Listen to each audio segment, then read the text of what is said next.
Saudara, KIP Aceh Tenggara menerima 18 parpol yang mengajukan bakal calon anggota DPRK. Sementara itu, 6 partai politik lainnya tidak melakukan pendaftaran ke KIP Aceh Tenggara.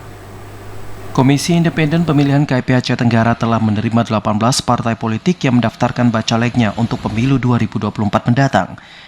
Sementara itu, hingga masa pendaftaran berakhir, 6 partai politik peserta pemilu tidak mendaftarkan bacaleknya, yang terdiri dari 3 partai lokal dan 3 partai nasional. Sekretaris KIP Aceh Tenggara Supriyadi mengatakan setelah menerima pendaftaran bacalek, pihaknya akan melakukan tahapan verifikasi hingga akhirnya ditetapkan sebagai caleg untuk pemilu 2024. Mengajukan bakal calon untuk pileg 2024 ini ada 18 partai yang sudah mengajukan.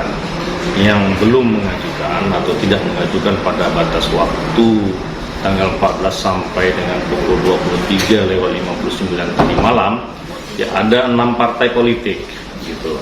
Selanjutnya kami akan memverifikasi administrasi bakal calon yang mereka ajukan, yaitu mulai tanggal 15 sampai dengan tanggal 23 Juni. Pihak KIP Aceh Tenggara akan mengumumkan daftar bacalek yang lolos verifikasi yang kemudian akan ditetapkan sebagai caleg yang akan memperebutkan kursi anggota DPRK Aceh Tenggara. Dari Aceh Tenggara, Abdul Aziz TVRI melaporkan.